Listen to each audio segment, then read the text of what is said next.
Yeah. So 2019, discovered some betrayal, some infidelity in marriage, and it kind of rocked my world, shook me up. And my family, my mom, my dad, my sister, my brother, that was what they were telling me. You're going to be okay. And at the moment, I didn't believe them. I didn't see how I could be okay. This was just a blind side to me. After 13 years together, 7 years of marriage, it was just the floor was pulled out from under me. And now that I look back in retrospect, 5 years later, I'm better than okay. It's more than I could have ever imagined it being, just the journey and the process. It was never about a destination. It was always about the journey. And once I discovered that, it was full force. How do we continue to grow? How do we continue to get better than the day before? Yeah, and I just want to acknowledge that you're going to be okay sounds great, but some of us are dealt hands that we never asked for, things that are beyond our control. And when you talk about infidelity or, marriage falling apart, that's not something that anybody ever wishes for, but it's real life. And that's part of this show, that's part of this platform is let's have real conversations with real people that have gone through things, because I think it's very easy for so many people to kind of suffer in silence. And whether it's a health related issue, a relationship issue, bringing those things to the surface and saying you're going to be okay. But again, my heart and passion with the one big thing is not to give kind of cliche or very like large and vague ideas. And then it's like, well, great, I'm going to be okay. But like, what does it actually mean? So walk us back, talk us through. Parents, individuals told you, Charlie, you're going to be okay. You've been dealt this bad hand. You're going through this thing. What was that process like daily? What did that look like since 2019? Now coming out of it and the amazing work that we're going to get into that you're doing.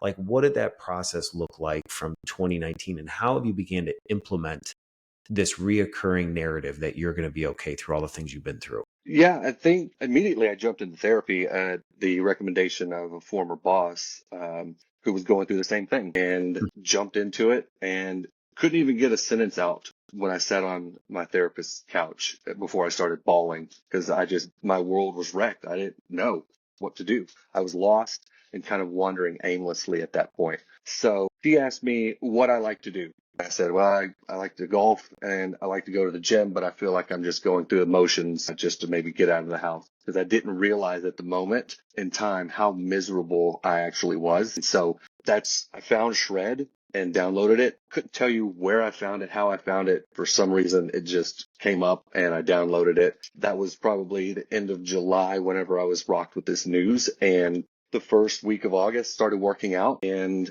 just putting my full effort into using the app every day. And once the free week was gone, I just kept doing just the free version and worked and worked and worked and started doing two-a-days and found David Goggins and Jocko Willnick and the support of my family. And through a 16-week process, I dropped 40 pounds. People were, reaching out to me like, well, what are you doing? Like, how are you managing this? And I can joke about it now. I said, well, 20 pounds of it was the divorce diet, and I don't recommend it. Following along with the app and just being mindful of being able to do that and continue with the therapy. So it was not only focusing on working out and clearing the mind, it was also doing the work inside therapy sessions to kind of work through this situation. And at that 16, 17-week mark, my therapist looked at me and she said, you've come through this faster than any person that I've ever worked with. What's going on? How are you doing this? And my simple answer was, I just do it. And that's, I think, because I found Stoic philosophy to endure without complaint and work through it. The only thing you can control is right here between your head. And so that's kind of what I focused on, is what my thoughts were, what I was saying about myself, and what I was doing to hold myself accountable every day. Man, there's a lot we got to unpack there. Okay, host of the show, kudos to you for seeking therapy. I've had guests over the last year plus that, depression is real, anxiety is real, mental health is real. And I think sometimes there's a stigma upon raising your hand or reaching out to a professional because you can't fix yourself. It's very easy for us to encourage a Charlie when it's not your life and say, dude, you're going to be okay. But when it's your own life, sometimes to get out of that stinking thinking, your own between your heads, like you said, especially when you talk about marriage, a partner who chose to leave, that could demoralize any person who felt like, man, we were in this together, value all of that. So seeking therapy, step number one, for anybody that's out there who just feels kind of stuck in a rut, use Charlie's experience to help you understand that like you're going to be okay, but there probably is some necessary steps that is the difference between staying where you are and getting to what you're doing. So in everything that you just said, the implementation of it, you sought therapy, you discovered the Shred app. But you also mentioned in our pre-call and even today that there has been some books and some people that have influenced you, and you've begun to probably fill your mind and life with the narratives that you want to hear. So even discovering, some of these books, like did your therapist recommend to you, Charlie, you got to seek out resources with that? Was that just something that you naturally did? And what did that process look like for you for discovering some of these men that have really inspired you? Yeah, my therapist recommended Growth Mindset by Carol Dweck. That was one that I started listening to. But one of my best friends, I remember him calling me one night, asking me what I was doing, and I was kind of just moping around. And he said, "Come over."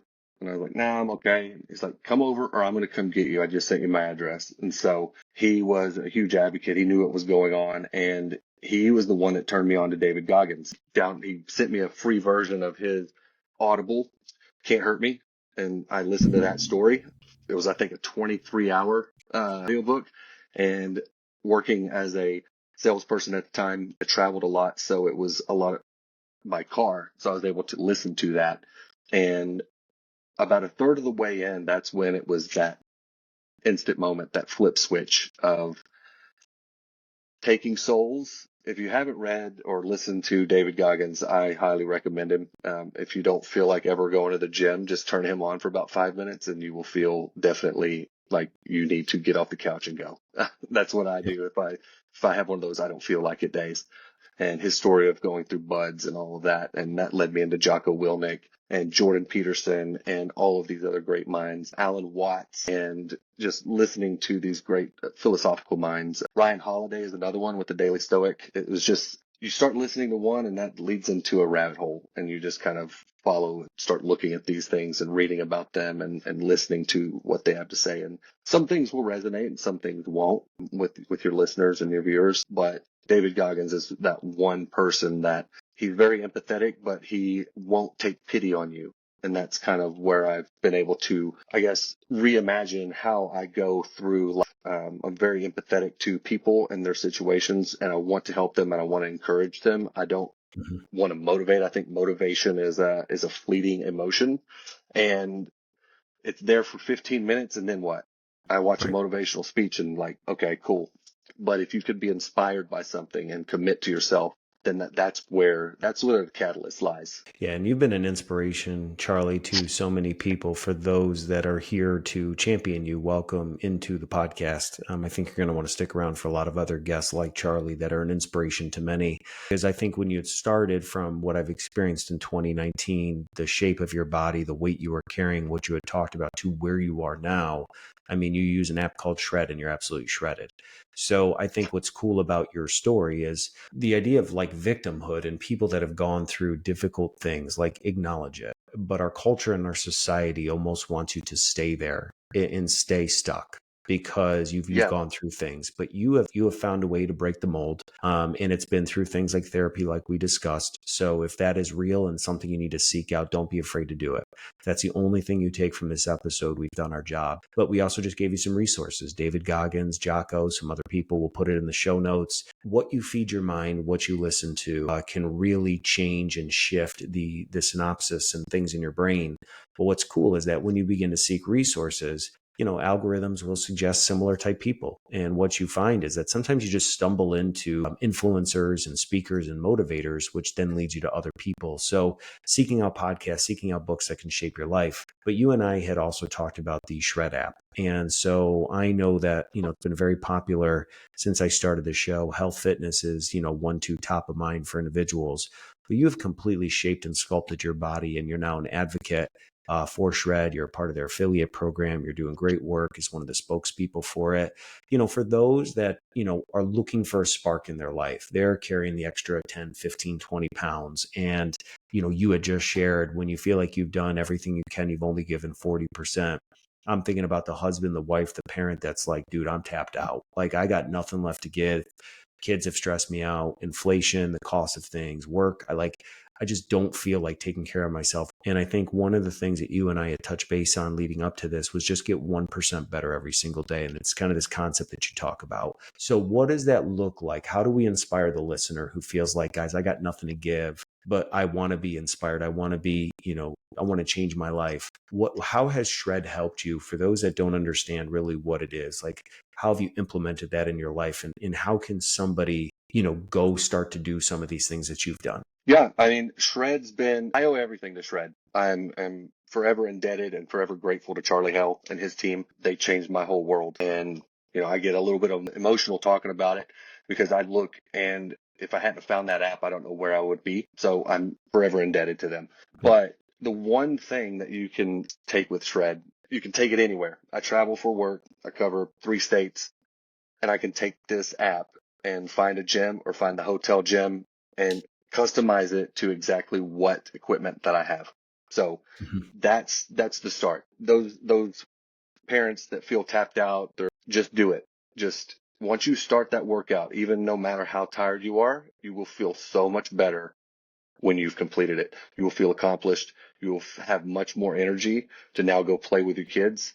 You won't have to just take a break. You can go out and do more things with them because you've just released that dopamine and that serotonin. By all means, I'm not a nutritionist or a neurologist, but I just know that that's what happens for me is that those brain chemistry signals kick off whenever I'm in the middle of a workout. And, I get up at 4:30 in the morning, go work out. Yeah, I'm dog tired, but about halfway through my first set, I'm pumped. I'm ready to go. So for those parents that, maybe tapped out, just start 30 minutes and you will find the energy through the workout and you don't have to think about it. It's all in the app. Just download it and start doing it.